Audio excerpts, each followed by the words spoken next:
one of the one of the very few redeeming qualities of this very limited team was that we played in qualifying a resolute defense with a pretty efficient counter pressing up front with Salah, with Mohsen, with Trezeguet, with Abdallah Said. And indeed, a few days ago, we saw this, well, barring Salah, against Uruguay. I thought that in that match we were very organized.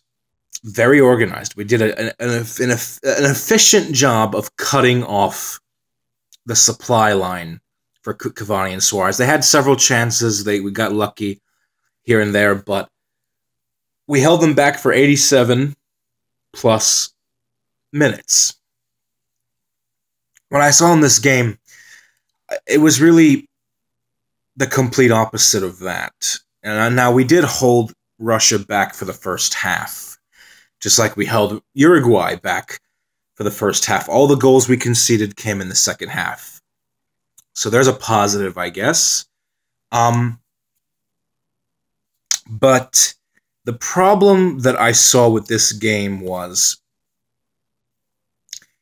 this was far removed from the disciplinary organization that we had against Uruguay, and I think I know why.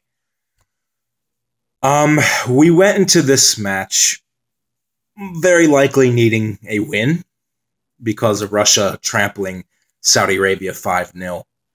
And only really 3 points would put us in a position where we could potentially advance, because we win this match, we're still probably behind Russia on goal difference, even if we won this match, because remember, the tiebreaker is not head-to-head, it's goal difference.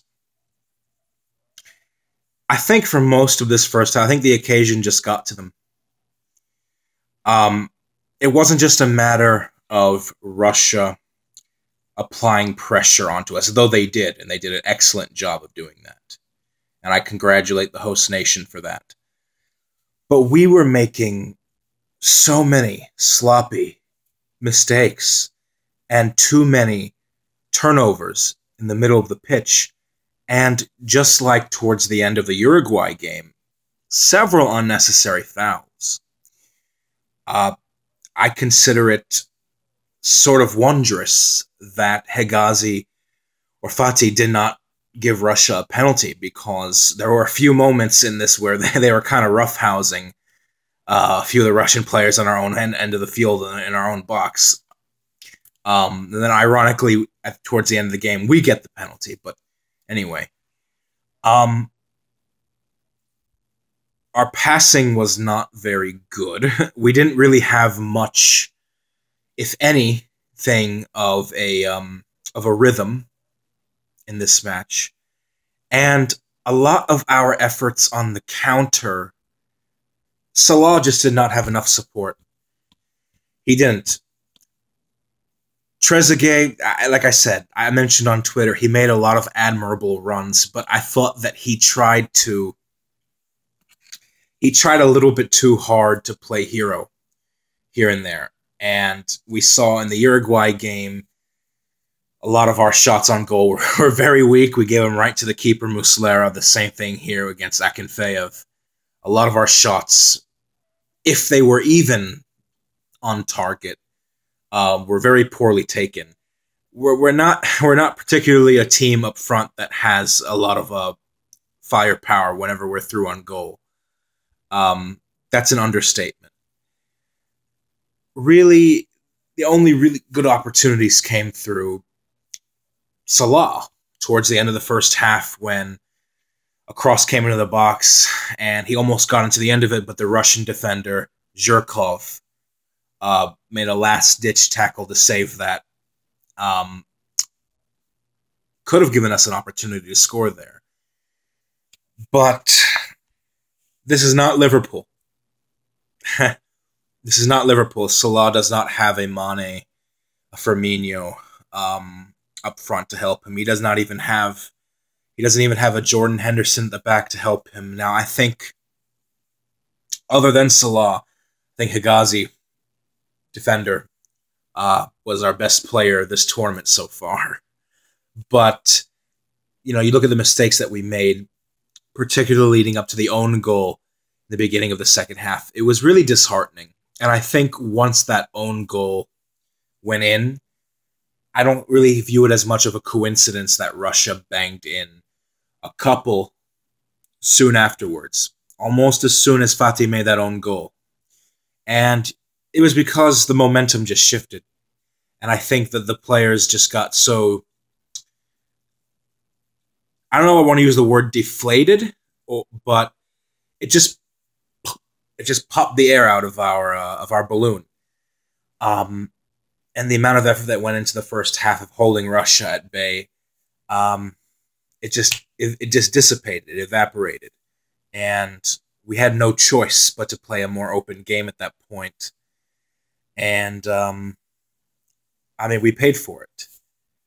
But one of the main big problems I thought in this game was, and this goes back to Cooper's strategy, whenever we got the ball back, whenever we recovered, whenever Russia was on the attack, we didn't go on the counter at enough of a pace that I would have liked. What we did was, we thought that retaining the ball and forcing Russia sort of to retreat back once we had the possession back within our grasp, we just thought that maybe we would play it forward and just wait until everyone essentially moved forward. And I thought that was costly, because we're not that kind of team. We're not that kind of team that can allow the opposition to retreat, to get back into their own end of the field, and then start our own attack. No, we're the kind of team that has to seize on the counter almost immediately after winning back possession.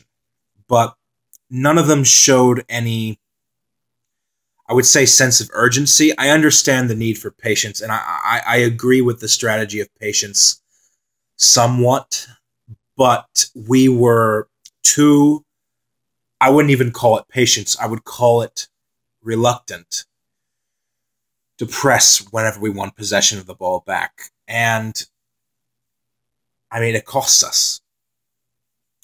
So, this game, what can be said? Salah came on, he got on the score sheet, we got a penalty. We probably should have had another penalty because they pulled us down again in the box. But, Salah, he has officially scored a goal at the World Cup. I know that's something that he's always wanted to do. I'm not convinced he was 100%. I think that it was sort of a patchwork, get him on the field. The shoulder injury that he sustained 3 weeks ago, he wasn't fit enough to play against Uruguay. He was just fit enough to play against Russia, and that was really only because we had no other choice. But you could tell it in his body language. You could tell it in his face that he wasn't at full steam. It's going to take several weeks, probably by the end of the summer, for this guy to be fully healed. But, I'm glad that he scored a goal for us. All in all I have to say is, I'm so happy we got here. I'm so happy we got here because it's been such a long time. Only the third time ever Egypt has qualified for a World Cup. And the first time in my lifetime I got to see my country in the World Cup with my flag and everything, and singing the anthem. And one thing that this team, an Egyptian national team that is a shell of its former self, going back to the 2006 to 2010 generation, they're still going to have this over that side, playing in a World Cup. And it's just funny how this sport works that way sometimes. I've always said that football likes to throw up some sad ironies. But it's tragic, but it's also beautiful at the same time. But this group of players got us back to the World Cup. Arguably our worst national team, in uh, about 15 or so years. Collectively. Probably our best individual player of all time, but the worst team in quite a while. And for them to do that for us after the golden generation that won 3 African Cup of Nations in a row, a feat on the African continent that I personally think will never be repeated by any other team. It just means a lot. And I said that there's 5 things in my life that I wanted. It's one: peace, happiness, stability, friends and family, which count as 1.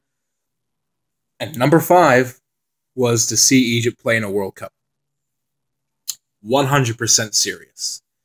And for these guys to get us here and to do what they did, nothing's going to be able to take this away from them. Nothing. And that distinguishes them from every other Egyptian national team except 2 others in history, in 1934 and in 1990. And I still get to see them play one more time in a few days. And then we focus on 2022 qualifying, etc. But, that means a lot. It still does mean a lot. And I said, I'll close by saying this. I said before this tournament started, even before Salah's injury, I said I did not have us coming out of this group. But it almost doesn't really matter because the main goal was already set. Everything else after that is a bonus. It's a bonus. And look, there are 211 countries that compete in World Cup qualifying. To be one of the 32 to make it, that's a high honor. Because this is the biggest prize, not just in soccer history, but in sports history.